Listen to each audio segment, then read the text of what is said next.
It's Tuesday, December 17th, 2019, and you're listening to episode 27 of The Jaking Off Show. The Jaking Off Show is brought to you by you, my fellow patrons, over at patreon.com.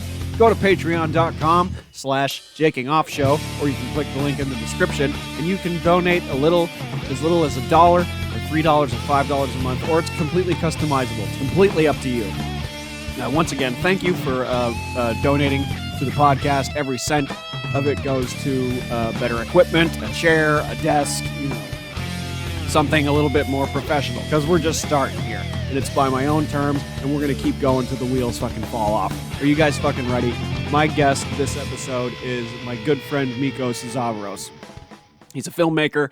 He's an independent filmmaker, my friend and yours. Check out his stuff in the link below. He's made some pretty good short films. I like his style. I like what he does. And you'll like what he does too.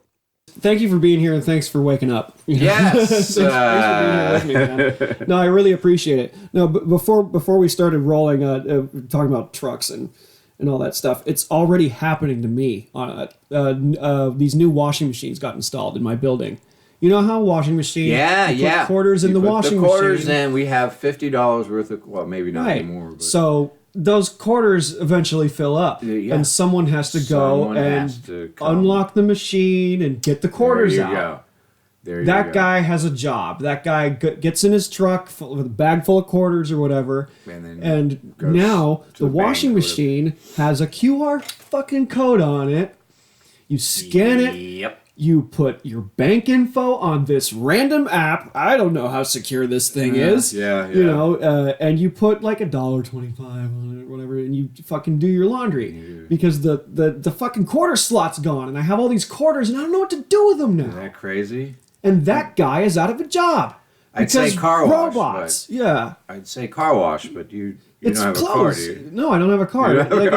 It's a washing machine for my fucking clothes. Like I have to go to an app to do my laundry now? Yes. Yeah. Oh, that's So now, what is this shit? Well, it's interesting we were talking about the trucks, but here's what's happening too. So with trucks, you need dispatchers, right? Right. So you have a dispatcher on either end of the city. You know, you're going to Memphis, you're going to drop off some DVD players, and then from Memphis you pick up washing machines, and then you're going to drop those off in Chicago. You know? So you have people that are like, okay, you're going to get in about 3:10. You can pick up these washing machines, and I'm going to hook you up to the Chicago liaison, whatever. So there are people that manage these routes and pickups. Also, you got to pay a guy to fix these things when they break. That's true. But now the truckers can use an app to do their own pickup and drop-offs. So now those middlemen that do that job, guess what? Their jobs are going away too. Yeah. So now you have this AI. AI, it's an app. So the truckers are using apps. So those jobs are being phased out already. And then when the trucks finally get autonomous, that's where I mean, not to get too political, but like even Yang was kind of talking about what we were talking about, the trucks, trucks, and how like it's it's a good idea on paper, but is that all you got? Well, look, part of the issue is that the attitudes. I'm going to have to bring up capitalism. The attitudes that have formed around capitalism is that you have to be a worker bee, and you have to quote unquote pull your weight. So you don't deserve anything unless you're part of the workforce. Yeah, but those elements will go away, and then but that's a problem. So now, people, but this is what exposes the dark underbelly of capitalism. They're about the bottom line is making money. Let me just say this, right? Capital is money. Number one, you can't have capital without labor. Right. But capital is money. So capitalism is moneyism. Right. Social means people. Yeah. Socialism means peopleism. And robots don't need food. Robots don't need food. They need maintenance. They need maintenance and juice and batteries and But and so that's where you gotta switch your. That's who's going to be employed. But they're not. One guy could service. Their skill set. One guy could service 20 robots, depending upon what type of they are. So, and if you're truck driver, you might be a truck driver because you like to do simpler manual labor things, and there's nothing wrong with that. But are you going to have the capability to learn something new? Maybe, but there's still not going to be enough jobs. They're not. And that's where his $1,000 a month thing comes in. I'm like, that's a good idea on paper, but it's a whole other thing. Well, you know what that does is that props up capitalism, because that's like saying, well, here's some money, now go spend it. Exactly. Which the poor people will do. They're not going to be investing it offshore. Whether it's out of necessity or not. Like, the random car payment occasionally happens. That's got to go. Well, even if you could save that $1,000, your transmission can go out. Or shit happens. Shit happens. Shit happens. You break a leg or something. Yeah, it's shit happens money. Yeah. I got shit happens money. Yeah. I'm like pretend broke. Oh. I behave poorer than I actually am. I kind of tricked myself a little bit. I get it. Yeah. Like I can buy some. I could buy groceries that are a little bit more expensive. That's a little bit more gourmet. That's where I go the extra mile sometimes. Like I'll just make better food. Yeah. Because it's you're paying shit money. You're paying for shit food too. If you think about it. So like I go the extra to have good quality food on my plate. But I don't spend money on other things like booze or really dating, which is kind of a mistake. I make sacrifices. Dating is expensive. Or even when it goes back to just like not to take this personal to any of my friends, but sometimes I just don't agree to hanging out because I don't want to spend the money to. Not because you're not important in my life, but I'm too broke. Yeah. I can do it. You're but operating. I'm putting the money's to something more important. My friends are going to be there. Yeah. I'm not going to lose them or whatever. You're just your operating expenses. So your threshold, your ceiling, is lower. Yeah. Like I've got and I have money in case I'm pigeonholed suddenly. Yeah. I've got I've got enough. Like if something terrible happens, I can recover very quickly. You have 3 months. Yeah. That's what they say. You should have 3 months. I have 2 months worth. All right. I have 2 months worth, and it could get me out of a hole. You know what? But not. It could be fuck you money too, but it's not. Yeah. Well, a lot of people don't have that. A lot of people don't have fuck you money. Yeah. No. Or that extra $1,000. Some people don't a lot of people.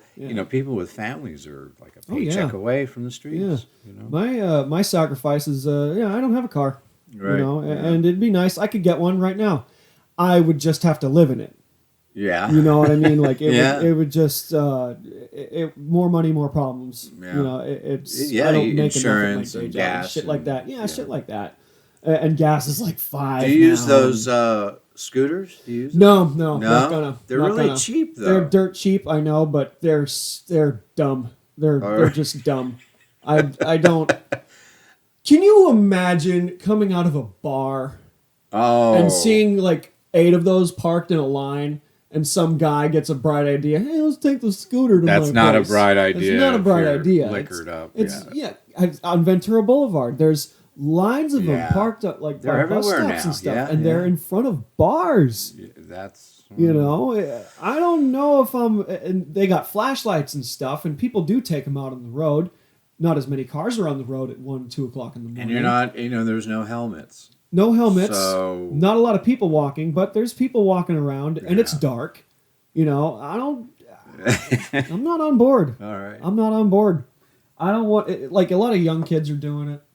Yes, it's always, of course. And I'm not old, but I'm not young either. I'm only 28, but it's still like, that seems too childish. I don't want to. In a way, it seems too immature. You're not at the stage where mortality is an issue, but certainly medical bills that come to your mind. Yeah, it's kind of like what the moped was. Yeah, mopeds. Yeah. A lot of Italians use those. Ciao. Yeah, those little like fucking go-karts. Right. At least those got trunk space. You could carry some stuff on it. It's a bitch bike.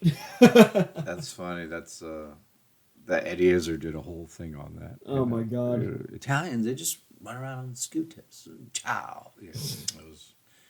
Not the It's a New fair York bit. Italians, not the ones that. Not, no, With. hey, you No. ain't gonna catch me on no scooter, all right? You know. I didn't see those when I was in New York, but then again, I haven't lived in New York in I'm sure in a they're long every, time. they've got to be. Someone said that they came out of San Diego. Yeah, they that were makes sense. They were in San Diego before they were in L.A. That makes sense. That sounds, How so? I haven't lived in San Diego, and you've lived in a lot of places. Was Yeah, San I haven't Diego lived there. one of those? I've been down there though for some kind of convention. I went down there for. Maybe Comic-Con? No, I can't remember. Maybe it was a Star Trek convention. The one you went with Kristen? Yeah. Well, I've been to a couple of it, but those were. You see, I've been a couple in Vegas, and those were yeah. So I can't remember the. Oh, God, I bet those scooters are in Vegas, too. Yeah. Probably. Oh, geez. Willing to bet. I'm willing to bet in every major city now. I think so. Yeah. Yeah. You know, Chicago, New York, Miami. Homeless can use them as like line 4 up. You can make like Make a a little tent, or whatever, yeah. You know, you know who's riding those things. You don't know who's riding those things, man. Yeah, you just take you need a thing of Perel, you know. Just no, yeah, lather your hands up before. And there's guys in trucks that pick them up because they make like a beeping sound and stuff. Yeah. Like So that. Joe, I don't know if you know Joe. Joe Kibler. No. Joe Boris. Joe Boris. Yeah. Nope, I can't say I do. Was it Joe or Kelsey? See, now I'm getting my because they're part of my reading group, my or my writers group. Writers where group? We write and Is it a writers production bunch? almost, but we don't produce any of the stuff. Right. Yeah, we just read the scripts. So, but now that I think about it, maybe it was Kelsey that was. She would pick these up and charge them, and that was she'd get paid for. I don't know if it's per scooter you charge, but yeah. So people go out and you have an app to find them, and you put them on a truck, and you bring them home and charge them, and then you put them back out when they're fully charged. So there are people that do that. So there's jobs right there. It's another mode of transportation, and it's getting. We just don't have the wings yet. We're not Blade Runner. Well, you No, know, we're past Blade Runner. this city was made for cars, right? Because while New York has a great system for public transit, we discouraged it here because there was a big boom in cars. Well, there's so more space in general. Well, but that's how it was. But it was all made for cars. So the car industry and generally just try to quash any kind of real access to public transportation here because they just want to sell cars. And this was a perfect place. It's new, and so as Los Angeles was being made, that's why it's such a sprawl. Yeah, which means you almost need a car, otherwise you want to get to the west side. That's 2 hours on a bus, on several buses. I did it once because I had a class out there for whatchamacallit. When you're improv classes. Right? I took some improv classes. Jesus. So those are fun. So I was like, yeah, they're great. It's great for everybody. Everyone should take one. But anyways, it was a nightmare. I had to take a train and then the bus here, and then you're just sitting there. I couldn't do it. So I see it as a brain workout. Well, yeah, you got to take. If you're a writer, then take some. Tablet. The juices got to get flowing, and it's different for everybody, and so there's all these different. Yeah, methods. I mean, it's definitely it's mental time, right? That you can use, But I just was like, I need to get there and see. That's where autonomous car would be fun because then you could have your own space. Yeah, you could zone out, listen to a podcast, audiobook, or play fucking video games. Or play video games. You know how the Tesla's has like an autopilot feature and all that stuff? Yeah. So I found that out. And also there are games on the Tesla itself. There's like on the screen or whatever. Right. You could play like a game of Snake. That old game? Yeah. You could I guess maybe it's possible, I don't know what a Tesla, but you could have that thing in autopilot and play a fucking video game while you're getting to wherever you're going. Yeah. And it's just such a like kind of a zone out kind of thing, Well, yeah. What do you we're zombies. Used to you had to drive, and your passengers were. It's not the infected zombie kind of like Kristen's story, but like we're like, kind of zoned out on the phones and all we're that stuff. plugged in. We're plugged in. And, When the microchips get implemented in us, I'm out. You'll be a hermit. well, there was. Should come with me. You're talking about mandatory chips? Mandatory. Yeah, like I'm that, not doing that. If it ever gets to that level, I am out. There was a company, I can't remember who. I feel like maybe they were a Swedish company that had a party. It had a chip implanting party. So they had some guy come in and they were putting the chips right there between the thumb. No I think. thanks. Yeah. But it's easy now. You can go through. You don't need a fob with a card. You just walk right up to the door and it knows who you are, and you're let into the secure areas. You could cut that hand off. You You could cut that hand off and get into whatever that person's getting into. Yep, and that's what you might have to do. If, or just knock them out and dig it out. Oh, you've seen something. that scene in sci-fi movies where like they're trying to get to the door that needs someone's handprint or whatever, and there's a big fight or whatever. You've seen that in every movie. Where, like, there's there's. I'm sure there's an eyeball. The retinal some scan. kind of I'm sure retinal somebody scan, rips out an eyeball and knock does out that. a guard or whatever. Just Knock like, out a boom, knock guard. him out and then like open his fucking eyes so you can get past the door that he's guarding. Oh, they or did whatever. that in Blade Runner. They did that in Blade Runner. Blade Runner 2. Oh, the second one. The second one. The second one is like 2049 or something. 2049, and, yeah. Blade that's Runner. only less than 30 years from Less now. than 30 years from and now, we're yeah. past the first one. We're past the first. Yeah, November was the first. Yeah. Oh, you figure that. That's fucking crazy. Yeah. I mean, we don't have any And of what- everything. Well, what's funny? How wet has it been this year? How wet has it been? How wet has it been? Yeah, that's another one. Right? It was benign conversation. Someone's like, "Oh, it's raining again." I'm like, "Bitch, we need it. Like these fires We are really terrible. need Like, it. Yeah, need yeah, it." we do. Like, stop complaining. Like you see a puddle and all of a sudden. Well, they're so sun. See, I'm not a fan of the sun, although I live out Clearly. here. So clearly, see how white I am. Yep. But yeah, I'm not a fan of the sun. So these are the great months for me. Winter. Yeah. I just love rain. I love everything. And you about write. rain. You can stay and write and It's good for the writing. wheels turning. Hot cocoa. You open cuddle weather. I open the window, even if it's cold. I'll open the window. Still have the heater on. That's kind of counterproductive. think? Not really, because Well, it's if fresh if air. it's a space heater, yes, and fresh air. Fresh If air, it's and close enough to that wet air That could work. feels much fresher than dry. It smells stale nicer. air. It smells nice. Yeah. It looks nicer. Yeah. Everything's brighter and You can actually deeper see the colors, and it's very poetic. It's pretty. Yeah, Fucking and weather. it's cleansing, and they're kind of metaphoric stuff going on. The cleansing, invigoration, Yeah. and all that stuff. So, And I met you at a strange time in my life. I was going through sort of like a metamorphosis of thought because I met you like right after I graduated college.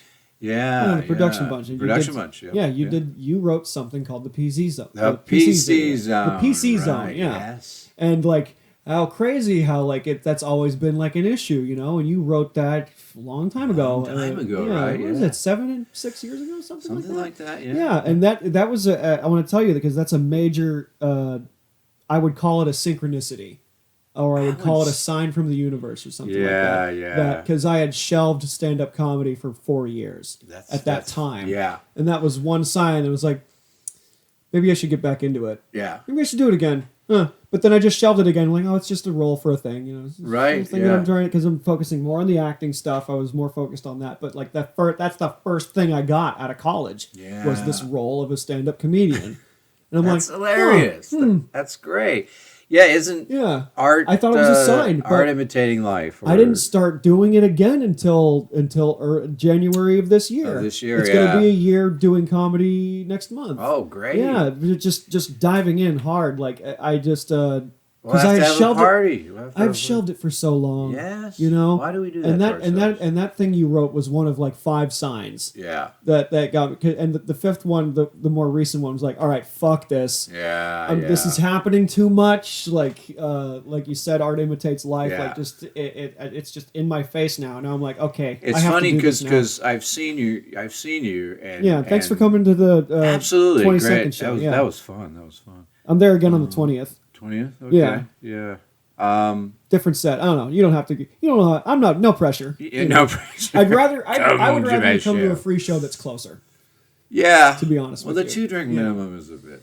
I know. Well, that's the thing, and this bothers me because I feel like I'm annoying people because all I fucking post about is posters and show dates and stuff, and sometimes it says It's a $10. tough town because I was in a stage show a number of years ago, and the guy had a decent thing going because he'd get a whole new crew of people, and they would bring their friends in, but the show was $20, Right, and then you get to keep like 10 of it or something, which is pretty generous, but it's $20, man. You know, like that's a movie ticket today. today it's a movie ticket, and it's like these were black box. Yeah. Kind of, I've done that too. you know what I'm I've talking done that about, too. and it's Yeah. like $20, and so my only friends all props are came some in free, chairs. Yeah. and I didn't make any money, but Yeah. that's not why I did it anyways. I mean, like, Well, the way I see it Yeah. is that it says $10 on the poster for the show or whatever the fuck it Yeah. is.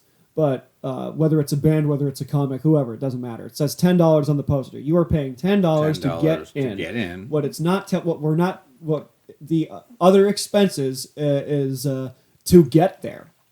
Parking. Parking is always Valet, an issue parking, in LA. that's another thing. So they can There's, easily be $5 to $10. The venue for has the parking. 2-drink minimum. 2-drink minimum. And if you bring a date with you, you got to buy her fucking You drink gotta too. buy her 2 drinks. Or That's depending 4 on drinks. whatever, that's 4 drinks, or whatever the situation is. You take a friend with you, they're spending money too. And if you have kids, oh man, now we got to pay a Now you need a babysitter. babysitter, And that's yeah. $10 an hour. Yeah. Just to leave the house for 3 hours, that's another 30 that's out the fucking window, man. So I'm yeah, getting sure. anxiety thinking about it. Yeah, $10, sure. And I was talking to Kristen about merch and stuff like that. Yeah. And, she recommended not to get shirts right away, and I agree with her on that. I do yeah. agree with her on that. But you need a street team. I want someone to walk away with something because I want to support other artists too. Yep. I can't help everybody, You can. but I can help somebody. Yeah. I'll go see a friend's show like every once in a blue moon because I got the funds to like go have fun once in a while. Right, you got- yeah, But yeah. not everybody goes to comedy shows. It's fun is different for different people. Sometimes it's the movies, sometimes it's fucking Disneyland. Yeah.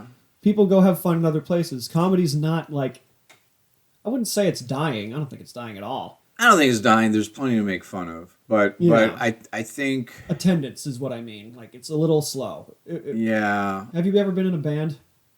Yeah. Yeah, it's kind of like that too. Oh, the band thing. Jeez. People to come to your to see your music. come to or our whatever. show, Yeah. and then you get a part of the door, but Same thing. Yeah, it's Same thing. I know about it. It's hard. It sucks. It totally sucks because usually you're just not making. And you're anything. thinking like, oh, You when put is this gonna start? $5. Everyone gets Yeah. $5 who goes in the gas. When's this going tank. to start paying off? And I'm trying not to think about that. Like I'm just doing it because I have no other choice. Yeah. I have no other choice. Well, and sometimes that's where it's at. you writing PC Zone, I was thinking back on it. Right. And all the other things that we helped each other with, And but I was going to say I saw your act, and there's such a difference between your character in the PC Zone and who I saw on that stage. You're more of a wild man on stage. Yeah, a little bit crazier. And you were very much controlled in the character. But what I liked about it was you seemed in control and comfortable on stage as an actor. Right? Yeah. And so I thought, wow. And it looks like you were just a comedian on the road, that there are, hey, there's an open spot, Yeah. And Well, thank you. I appreciate it because I'm actually very fucking scared. yeah. That's I focus more on hiding my fear. I get scared up there. Let me tell you about Barbara Streisand. She used to get so sick and throw up backstage. Oh yeah. I would shake. That was the big. I couldn't I would get nervous and I cried like 4 hours before I got there. I was like, is people gonna show up? Are they gonna laugh? Am I gonna be funny? I don't want to say that's hilarious, but it's it's the nerves, and I use it to my advantage. And that's what you do. So I seem calm. Yeah, but I'm really but not. inside you're I'm like, really "Oh, not. Well, I'm God." putting on a show. I'm and giving you a show. and as artists, I think we if you attach yourself too much to the notion that the audience is always rooting for you. I think this is something that you learn, Well, especially if with people want to go to a show. Well, people and laugh, want to go, but it's kind of like auditions too. You've probably been on Yep. auditions, and you know, Yep. they're rooting for you because they want you to be the one. Because they've seen the same guy 10 times do it. Yeah, they 90% of people do the same thing. That's just what they see on the. They don't go underneath the character. So, so yeah, it can be, you know, deeply personal, but that's not where you should be. Yeah, you have to be okay. I'm just do my thing here and see what happens. That's kind of my attitude at it now. Is that the chips are going to fall where they may. Yeah, I mean, all you can do is go out there and do your best, and then adjust when you can. But every audience is different, so you'll have to go through, 100 different types of audiences, and then you'll be able to think on your feet. Yeah, and do the So that just comes with time. Yeah, and experience. I learned that the hard way. Yeah, it's really also like when I got out of college and started because you, Kristen, and Scott, and I want Scott on, I want Britton on in the future. But you guys were the first group of people that kind of like I started doing stuff. Just started doing stuff, and I was so jaded at the top because I'm from here, and I always had the feeling of like, oh God, this group of folks are from fucking wherever, the Midwest, and I'm thinking like, what are you doing here? Yeah, I was jaded, but I have a newfound respect for people that aren't from here. They pack their fucking bags and they leave family and friends behind. That's a ballsy move. That's never something I've had to do. Yeah. I've always lived here. You've always lived here. Yeah, it's always been here. So like people that come in here trying to be stars, I kind of like. But I didn't. In a lot of them, especially from the Midwest, the lifestyle is way different. Yeah. So their parents are like, well, they're either just kind of like humoring them, like, okay, well, go give it a shot, honey. You know, and then they're probably, so how is it? You've been out there a year. Are you ready to come home? Or what are you, crazy? Yeah, that was when I realized, like, oh, this is actually a really big pond. It's a big pond. Most of my time was spent in the valley. Yeah, I'm a valley kid. But there's a bigger stretch of LA. I always knew that, but like I didn't know that there was just people by the fucking thousands just coming here to do creative stuff. Yep. This is the hub. I figured that like, well, this is a group of artists supporting other artists. This is how it should be, right? Yeah. But that's not always the case. Like some people are selfish. It's not, and we got the idea of the production bunch just to set it up. The production bunch was something me, Mikos, Zavros, Kristen Gorlitz, and Scott Rosendahl, right? Us three, we were, and I think we went to another group that was kind of like doing what we were doing, but like there was some weird vibes in that group, and well, that happens, and drama-ish kind of stuff, and a couple people were draining and we thought, what, let's be more in control of this and just do it ourselves. So we put together the production bunch. So we said, all right, everyone has to pitch in for the production costs, which were minimal. What was it, $20? Right. So everything we did was micro budget, mostly went to food, and then that's where I met you. And that's what you're going to spend the money on anyway. Even if you got paid, it was to food. It was to food, yeah. So it's a pay to play system, but where else are you going to go to get work? You do the auditions and all that stuff. You got to get on camera somehow. You got to get on camera. You got to get You got to get experience. Yeah. And you got to learn. Every actor should know what's going on behind the camera. Yeah. For sure. Right? That's what I loved about it is that everyone took turns doing something else. Because I thought that was more of like to show more gratitude to the other people working, because to make movies and stuff like that, you need an army. You do need an army. And you got to have each other's backs, and everybody's got a different gig. And there's a lot of people like the actor to crew ratio, I believe, leans towards more the actor when it comes to people coming to this town. Yeah. You think a bunch of people are coming here to edit? Sure, but not as much as actors. It's funny because I'll do some background once in a while to just fill in some gaps for money, and I kind of look at the crew, and you could tell that there's certain guys there. Mm-hmm. Yeah, they're pretty good looking guys, but they're getting a little older, and now they're on the crew. And I think to myself, wow, I bet he came here trying to be an actor. Well, we all did. Yeah, right. We all sort of did. Well, and sometimes you find yourself, sometimes this isn't for me, and but I don't, but I don't know what the. It's a big mecca, though. It's a big mecca. There's no one way in. I thought I heard there were like 3,000 people a month coming into this city. This was years ago. I heard this. I don't know if the numbers are. But of course, you've got people going back too. And going people are moving to other places. Austin. I was going to Austin's say, one of those towns, yeah. What's her name? Lee. Lee. Yeah, she moved to Texas. She moved to. I think she's in. She's in Austin. Austin, right? I believe so. Yeah. I keep tabs on her. That's she's doing a cool thing. She is. I guess she's doing music out there, and that's a good spot. That's a good artist mecca in that. Yeah. Well, I want to say red state, but I think they're more purple now. They're more gonna purple. Flip blue. I enjoy that there other towns are at least stepping up their game because not everybody's just flooding here now. I have friends in Albuquerque. Mm-hmm.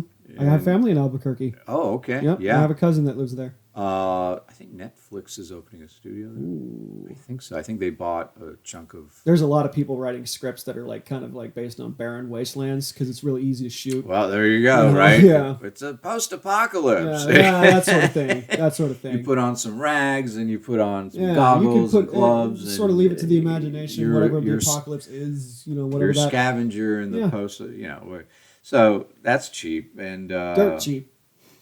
We're at Atlanta, Georgia's, I guess, pretty much. Yeah, Louisiana. New York, obviously. New York took a lot of our. Chicago's got their thing too. Yeah. But everywhere in the middle is just kind of nothing. Nope. And that's where those people are coming from. They're coming from Iowa. They're coming from Nebraska or whatever to make it out here. And there's a sense of naivety, And I'm just like, jaded. But I've learned not to think that way anymore. Yeah, no, I mean, you could get sour quick. And doing those other jobs with the production bunch helped me have a greater gratitude to people who hold the boom. To look, it's slate. All the other jobs. It's not just going to be acting. And you can tell the people that it's one thing if it's not for you because the culture isn't right, but you will get people like I'm an actor. I didn't come out here to. I didn't come out here to slap a slate or fix some lights, and I'm like, yeah, great. Neither did I. Yeah, but you got to climb the ladder, bud. Yeah, but that's what we're doing, and I'm going to toot my own horn a little bit. Like some of those things I've done, and we lost contact because we did 3 versions of that. I think 3 versions of what? The production bunch. Oh yeah. Because we moved out to, we were in North Hollywood. You moved. You were okay. So I lived in North Hollywood. You lived in North Hollywood, and then you guys moved to Eagle Rock or Eagle something. Rock, yeah. So you were in Buying the Farm. Yes. That thing. Yeah. That thing won a couple things. I like that little. I like that story. That was tight. A lot of fun. That was very fucking I wrote it and directed just the whole it, what's really in the chest, that. Yeah, what's in that whole thing. The MacGuffin and then Emily was great. Mm-hmm. Mick and Alan and I love that. Oh, I was such I had my tail between my legs the entire time, just doing that whole thing because there's that scene where she's wearing some revealing clothing and we got to put glitter on. You got to put glitter on. And I'm just I'm being asked to put glitter on tits. And I have to do this in a professional way. Somebody has to do that job. Somebody's got to do that job. That's just glitter on tits. I was raised by a single mother, and I'm just okay, Emily, I hate to ask you this question, but I have been instructed to put glitter on your tits. Is that okay with you? And she's like, yes, go ahead. I'm like, all right. And Emily's great. It's just I had to ask it in just because it's such an odd thing. Projects get odd, you do, but not really. Not really, no. Not out here. It's not weird. It's not odd, but it's just the situation for you is I'm putting glitter on tits. Yeah. Who else can say that? No, I remember doing the show. I was talking about there's just one backstage thing, so everyone's getting and we had 2 shows and 2 groups. So the group in front of us would be in there half naked already, and you just walk in. There's a girl in bra and underwear, and Yeah. that's just that's how it goes. Well, and that's showbiz. You open up to other things. Kristen was telling me about how like transgenicist evolved into the graphic novels. So, the empties, and like all of the stuff in between is just a stepping stone to that next thing. Yeah. And that could be a fucking home run. I mean, you just got to keep cranking shit out, and that was the whole purpose. I think. Yeah, it's about content. It was to do it for do it and get the content out there. Content and creation. What can you do? Like I feel like I'm badgering people too much when I post about shows and stuff, but that's all I can kind of do right now if I'm not on the stage or doing something. You got to get people to like your stuff. Yeah, and that's hard. Yeah, until you get a group. Media group, media specialists and PR people. I forgot to ask her about this when I was talking to Kristen. Is Mind weird? Do you have? And I'm asking you. I don't know, but like, what is that? Like, is that another idea? Like, is that another thing? That's the production company. Yeah, that will be the parent company for her VR stuff. Yeah, and that's not what it was. What the initial idea was before is that the idea evolves. Yeah. It's not going to be like, the original idea for the Jaking Off show was a sketch comedy show. I was a teenager. So this is I was a kid. This is an old thing. This is an old idea. I kept the name and now it's just something else. Well, you know? And well, who knows where it'll go. But, I was a teenager. I mean, we didn't go to film school. We didn't know anything about script writing. Really, it was like we're just gonna point and shoot like a bunch of jackasses. Everything I heard about film school is you dodged a bullet. And a lot of it was very like because the stuff we were watching when I was a teenager was fucking Jackass and Viva La Bam. Oh, just just people doing stupid shit. stupid shit. Tasing their balls or whatever the hell's going on. And it was a goof. It was fun, and that's what I mean. This is kind of like based on a goof too. But the whole point is to get other people's stuff out because you got to. What else? How else are you going to do it? Yeah, there's a because you have the internet. It's not like before where you have posters. You're just putting the poster for your thing above another guy's poster. It's just and it's all algorithms. It's a double-edged sword, I suppose, because we have immense power with the internet. At our immense distraction too. Immense distraction. So these are the things you got to get straight in your head. But there's a way to use them. There's a way to get lost in them. And then, of course, it's inundated too with people like us that want to put stuff out there. So it's also you got. Very successful people that... You still do photography? I haven't really done much. I want to, and I always think, no, I haven't really. Because whatever you want to plug, I can put it in the link in the description. Yeah, I haven't done. I've been writing scripts, and I still get Group Lotto was the last movie I made, and I'm still getting that into some contests or festivals and. I never heard about Group Lotto. Did you not hear about it? I don't think so. Group Lotto, what's that? So that was... Something you did? Yeah, I did two or three... Oh, let me think about this. I did 2 films after buying the farm, and that ended up being at the Glendale, Eagle Rock location. And Group Lotto is about we dressed the place up like a bar. And did I help you with sound on that? You may have. I may have. So there's a really tall black guy who's like 6'5", really British, with a British accent.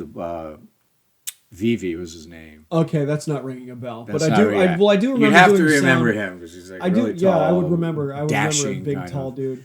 Yeah. No, I remember doing Boom for other stuff. Okay, But Group Lotto, I don't know what that was. Okay, yeah. What was it about? So it was about, it's just a group of people in a bar, and this guy comes in, and he's like, goads everybody into playing a Group Lotto game. He said, listen, we'll just pick a number and text it to each other. And if we get anything, that's common or whatever, we can write down. We can figure out what numbers to play, and then we'll just see what happens, just for fun, Well... When people start sending the text, each time they pick a number and send, it's the same number. and this happens like 5 times, So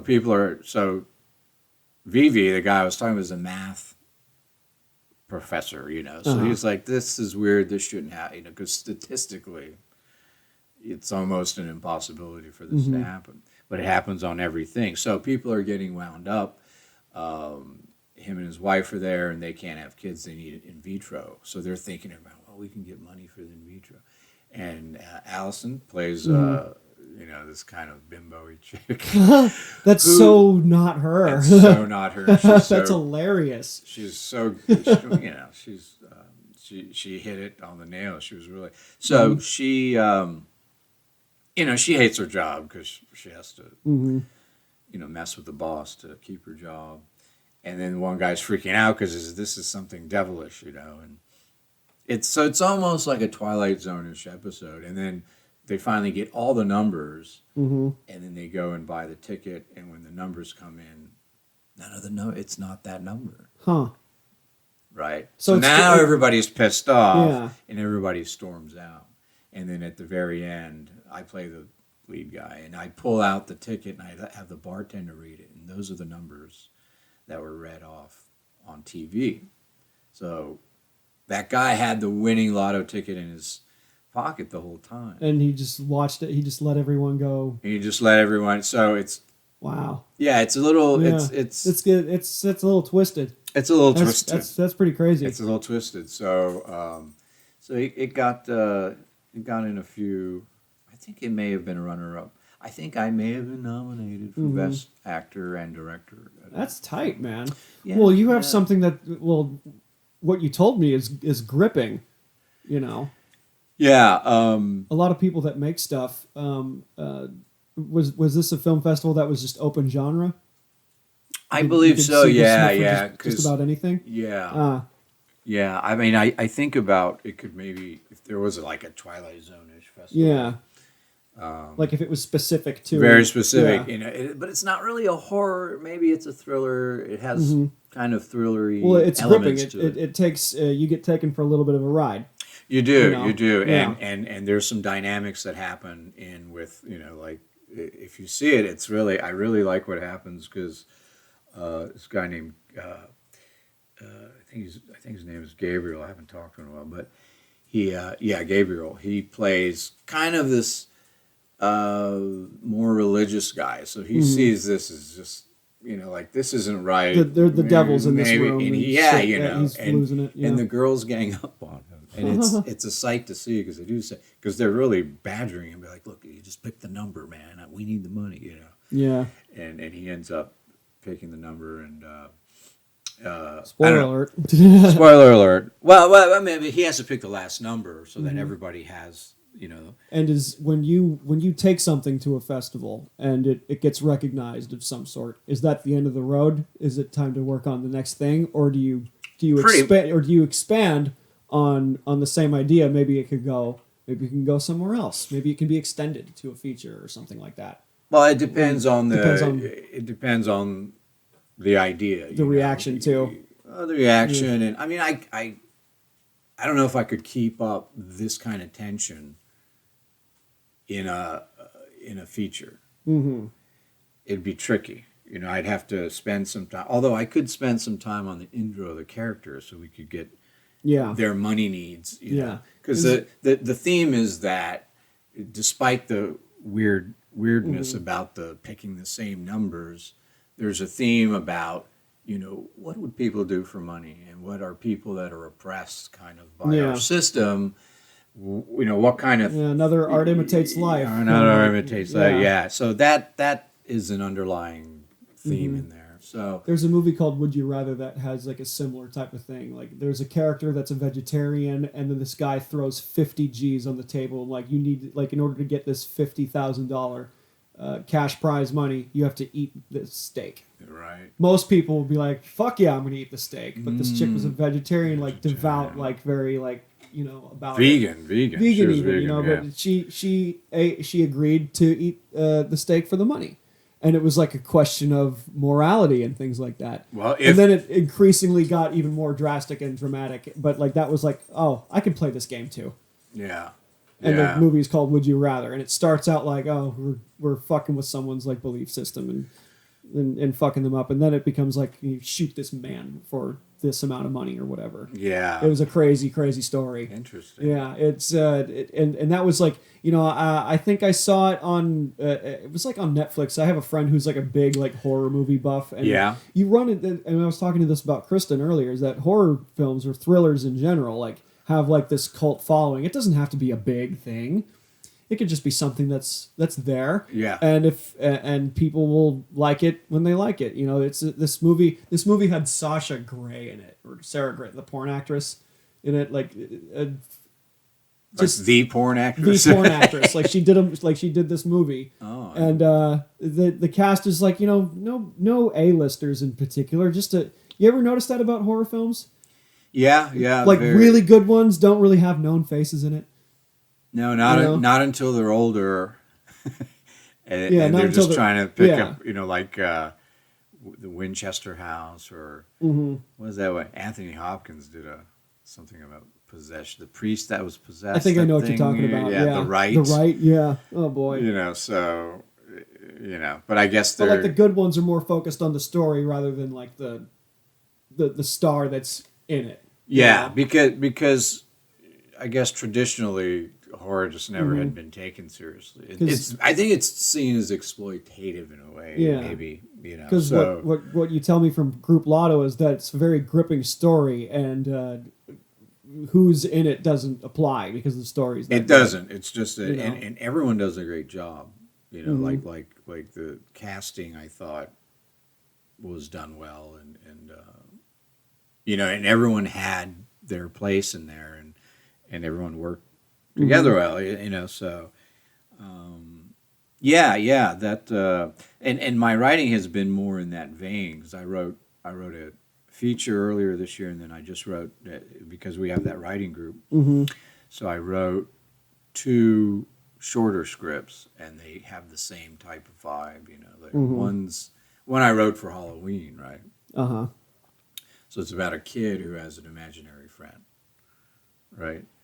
And it starts out with him and his mother, and she's making him breakfast, goes to school, drops her off, and then it's the weekend, so her ex-husband has the kid, and then her friend Maria comes over with her boy. Well, her boy sees the imaginary friend too, right? And he tells his mom this, and are you sure, So they end up going back because Maria forgot her phone. So they go back, and his ex-husband's kind of, they're not divorced yet, but she's with a chick in bed. He gets a phone call from the main girl's doctor, right? Says, she hasn't been in to see us. We're worried about her. Maybe you could talk to her. He's like, okay, God. So he goes to her house to make sure she's okay, and meets Maria and her son there too. And she starts talking about, I just, and so she calls her ex-husband and says, I hope everything's okay. He's like, yeah, everything's fine. And he seems kind of weirded out by this. And his girlfriend's like, well, that was nice of her. That's weird. So he comes over and says, is everything fine? I got a call from the doctor. You haven't been to see him. She's like, oh, well, I'm fine. And then she starts talking about her day with the kid, because the kid comes in before the father does. Hi, Mom, throws the bag on the chair and goes into his room. And they start talking, and then Maria's like, well, I got to go. And then it comes up that her boy is seeing this imaginary friend, too. Yeah. And then, so... It's not quite explained yet. It's not quite explained. Like, so then, should I give the spoiler? I guess so. But if you want. Yeah, I know. It's up to you, man. Yeah, I mean, I might. God, see, I got a few movies I like to make. Shorts, of course. Because those are the only things I can afford. But anyway, so Amazon started in a garage, my friend. Yeah, that's true. So anyways, don't sell yourself short. So once the husband starts understanding that his wife is talking about their son and the stuff, he goes in the bathroom and sees that none of the pill bottles, they're all full, yet they've been she's like, "You're not taking your pills," and she's like, "I don't need them. I'm okay." And Maria's like, "Look, I think I should go." And he said, "What did he tell you about, Timmy's imaginary friend, Mm-hmm. So Maria's like, "This is really weird." And her son starts talking to the imaginary friend on the other side of the room. And then he follows him into Timmy's room. And so the mom is like, "Oh, okay, that's okay. He can meet Timmy." And that's when, you can see the husband kind of freaking out. Oh, Jesus. And it turns out that in the end, he asks the little boy, "Who did you see? What was his name? Was it Harold?" Because that's the name of it. He says, "Nope, it wasn't Harold." And he shows him a picture, and he's kind of knows that that's the picture, whoever the father showed the picture of on the phone. Uh-huh. So they come in, of course. Maria goes into the room like, "This is weird." And of course she looks in the room and like, there's nobody in there. She's like, "Okay, we're out of here." It's like a dark Harvey. Yeah, and a ball kind of falls off the bed. Yeah. She's like, "Okay, we're out of here." Yeah. So and the father chases him, and then at the end, he's like, "You know what's going on here, right?" "No, everything's fine. Timmy's fine. The breakfast is still on the table. It hasn't been eaten, and the bag that was thrown on the chair is not there." Fuck.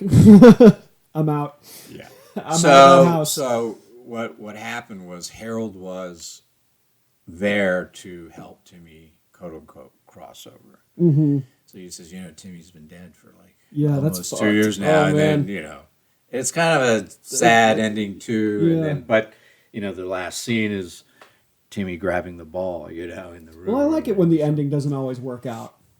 Well, yeah. Have you seen? It's not a Hollywood Have you seen Hereditary?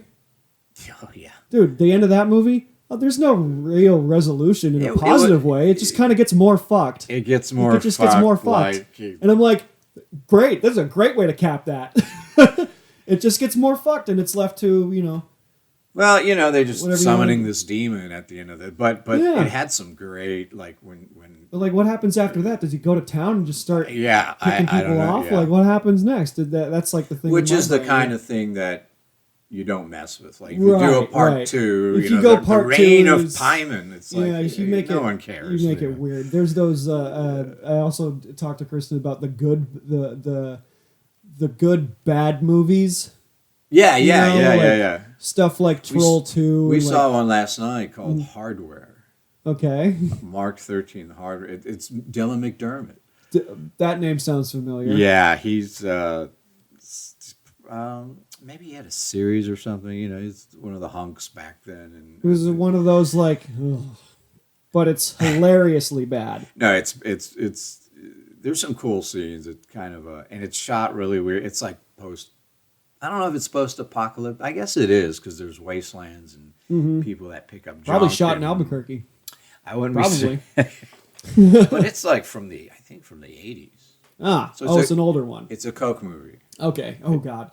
It's when Coke money and mutual funds fueled the industry. Like they're just throwing around money to make. Oh, what, like in True Romance, where there's that movie producer involved at the end, and there's just like fucking Coke everywhere. It's just it's just all over the place. I mean, it. Like in the '80s, it was so frivolous. There was a lot of, like you see these ridiculous movies being made. So I think a lot of them just had to do with Coke money and money laundering, and just getting out there. Just getting out. Let's make a movie, because it was hit to be a producer. Anyone can say, "Oh, let's make a movie." Yeah, it's different. The dynamics are different. There's now. So much money there now. The money is hard to get by, but the technology is here. Yeah.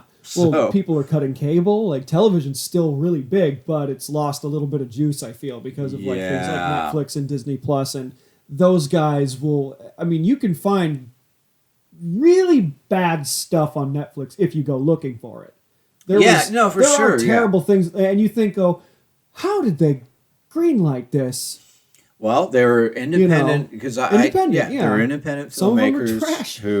Some of them are good. Yeah, I mean, just because you're independent doesn't mean you're going to put out right. Or sometimes they try to put out an art house piece. An art house piece. But yeah, I've turned off stuff on Netflix for sure, and I know that they're independent. I hate to say that about independent films, but I try to support it when I can. But Yeah.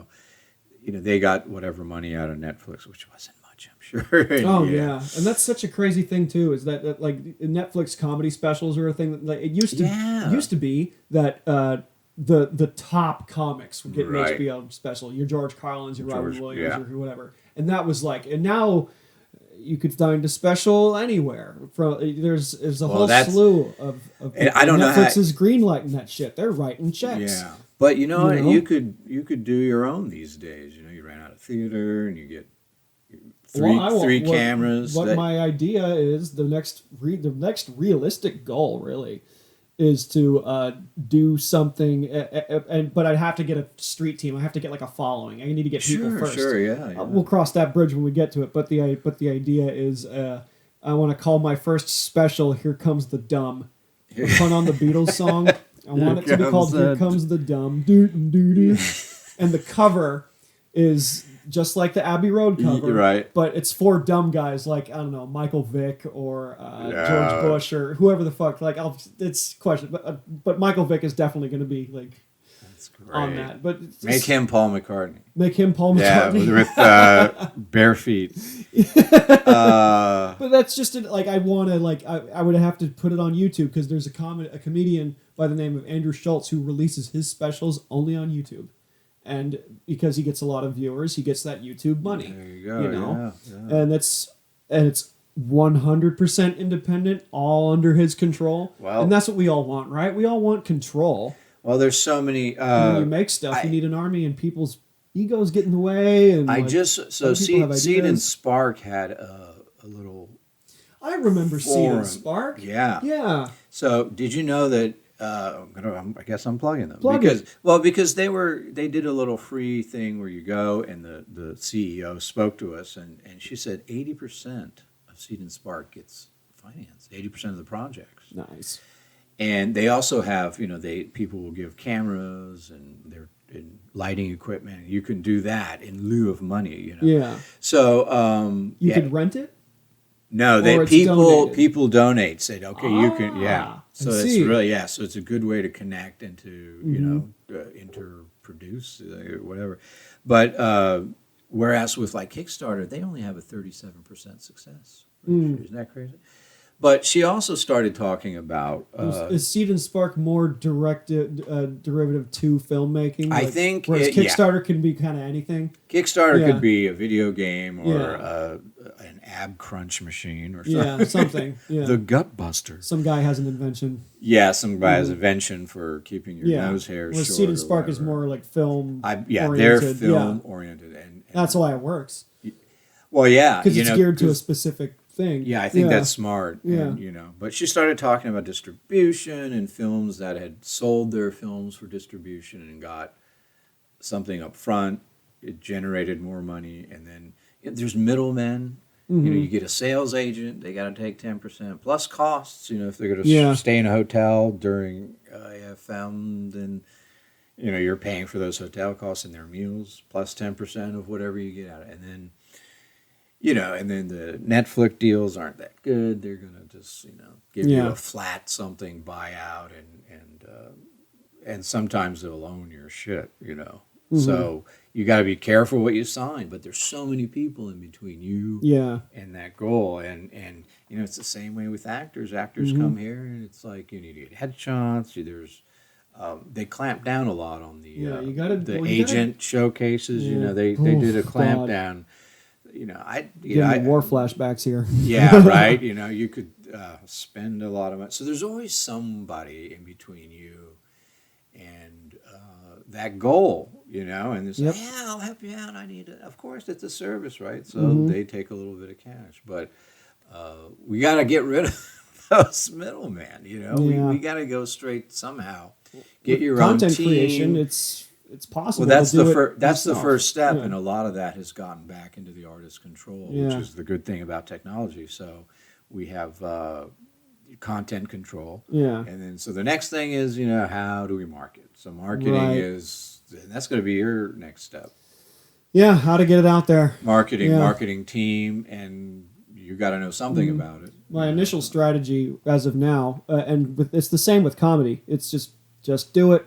Just Yeah, get on just do stage it and just and do it. put out the material. And just put it Yeah. out.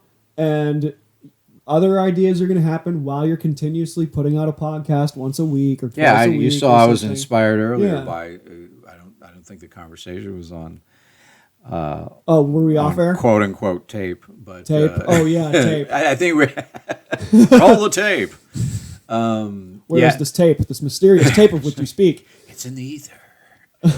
Ones and zeros. Oh yeah, was it? No, I was talking to Kristen about like just as a knickknack, like have a VHS tape copy of the empties. The tape contains nothing. It's just like artwork, Oh yeah. Just to have it out there, like that would. Yeah, just like something.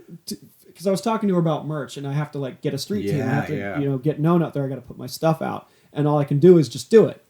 And a podcast, I can operate this by myself. It's just doing it. In terms of how to grow it, well, I'll figure that out. I'm still crossing the bridge, Well, you're getting the tech stuff down here. I'm getting the tech stuff down. That's what most of it's been. But it's the thing is that I plan on doing this until the wheels fall off. Yeah. And I'm just gonna do it, and that's it. It takes my mind off of. I'm more focused on the now. Yeah.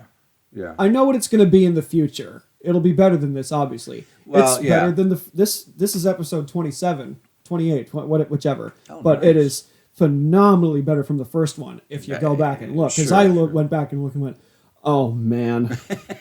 You're gonna have that. Yeah. You're always gonna have that. And you're gonna have bad sets, and you're gonna have someone's gonna tell you your film sucks. People are gonna tell you their opinion or whatever. But it's as long as you don't give up and just keep doing it, who gives a fuck? Art and comedy is an art form too. Yeah. It's subjective. Yeah, who gives a shit? Not everybody thinks. What's his name? Louis C.K. is funny. I love him. No, I love him. I think he's hilarious. Yeah. And he's smart. And not everyone's going to think, different flavors. Andrew Dice Clay is funny. Yeah. Different strokes for different folks. That's right. Is that from a TV show? It could be a TV show. I think that's from a TV show. Different Strokes was a TV show. It was a TV show? Yeah, that's where the little black kid...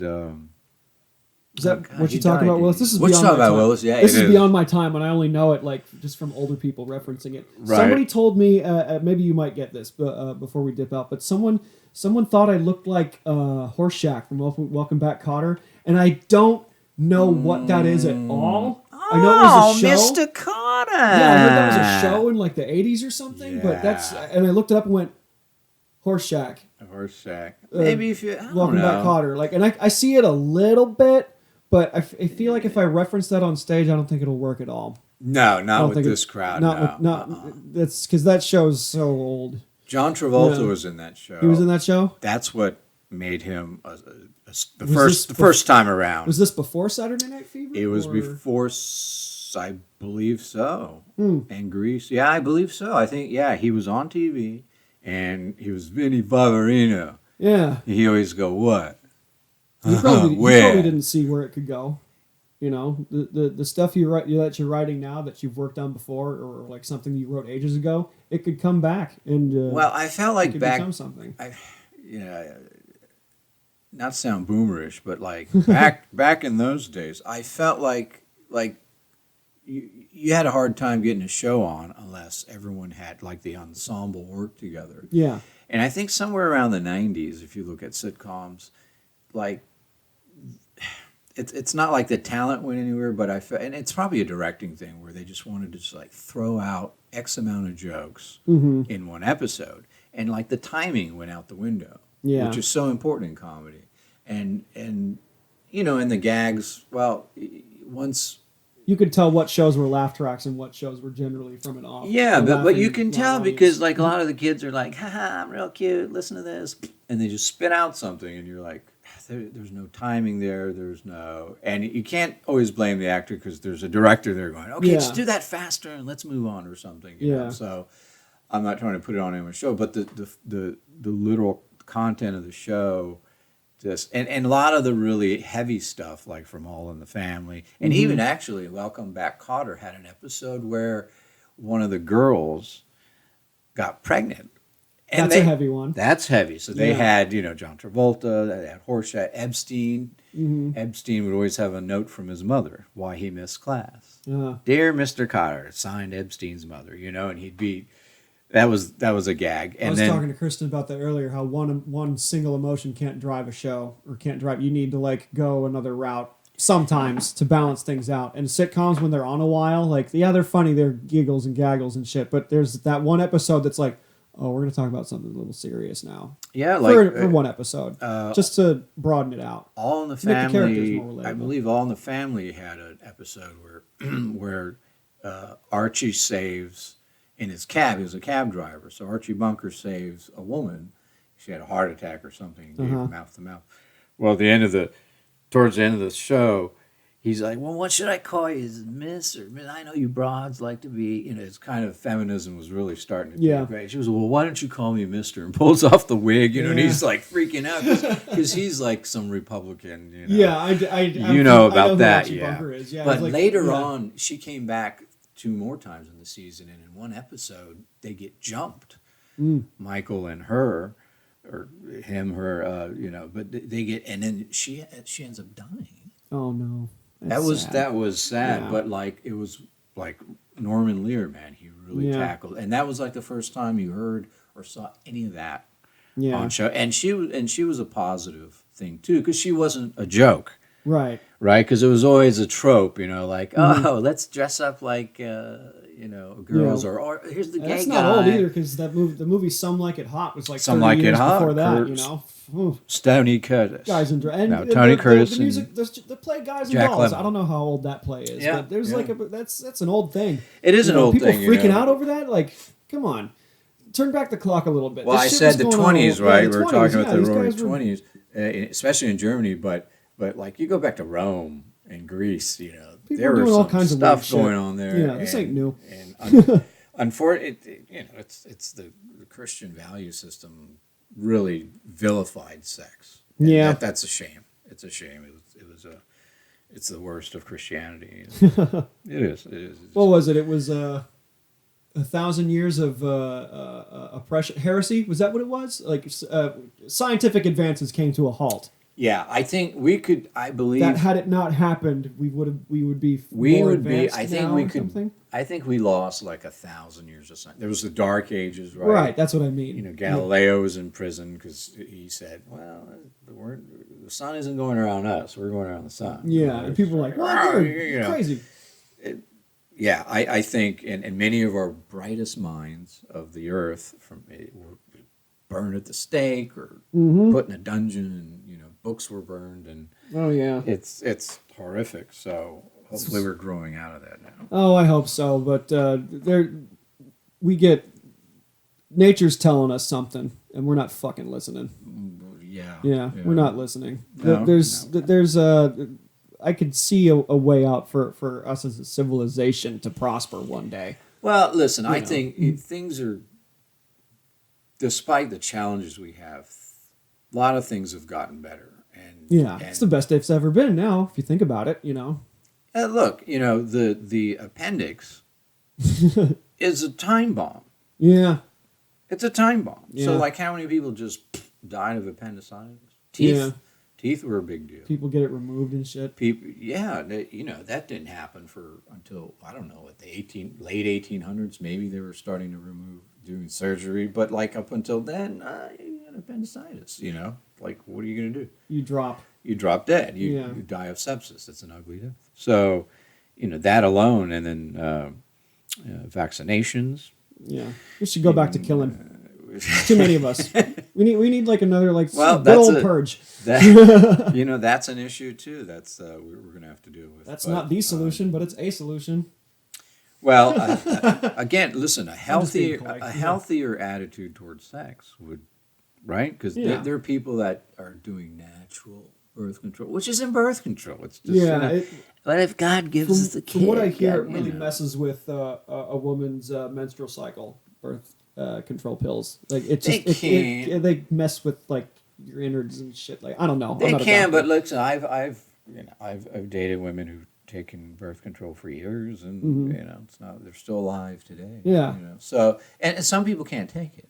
Yeah. And some people need it because their hormonal thing is all whack. So some people need to take birth control just to be normal and balanced out. And and those women are vilified. You're a whore. You're taking birth control. Yeah, that's such a crock of shit, man. Because that's how we make people. How can you repress making people? Because that's that's why we're all here.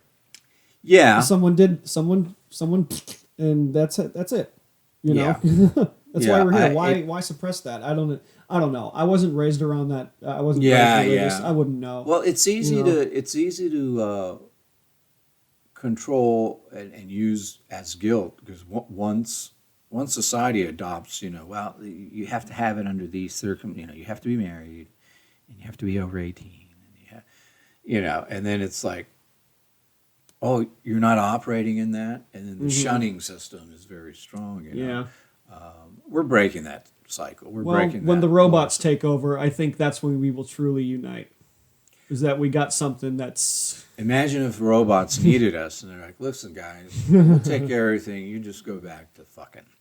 Right. Right? And we'll just make one big Garden of Eden. We just screw each other, and they take the babies. And we just accept that? If a robot told me that you're just here to fuck, you're here to fuck. And make sure you smoke marijuana because it's good for it's a good psychological. Oh man! Speaking of weed, we're an hour in. We're gonna go in a second here. Okay. But one last thing, because you have you're a very wise man, and I appreciate your insight at all. Thank you. What do you think the government will slowly legalize weed federally and fuck with it to make us even more docile and more accepting of our situation?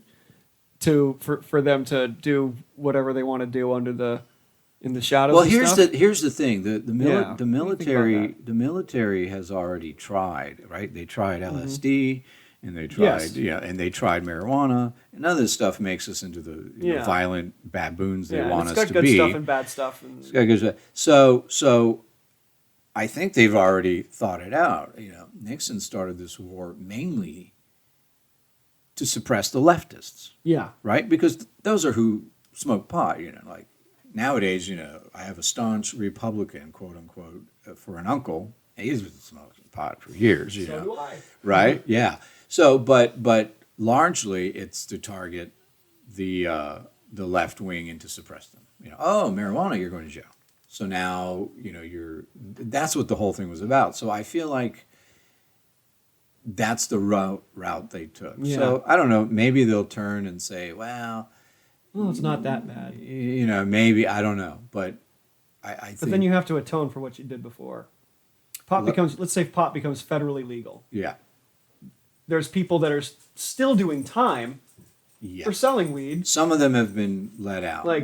But get those guys out first. Yeah. And then we'll talk about legalizing it and all the awful things that the government did to perpetrate the war on drugs and all that stuff. It screwed over entire communities and people. Entire like that. Communities, entire. It's like the stoners that are like, oh, legalize, yeah. There are many people in Colombia that grow cocaine, and that's what they do. That's their chief export. And of course, we could talk about the CIA and cocaine and how they use that to.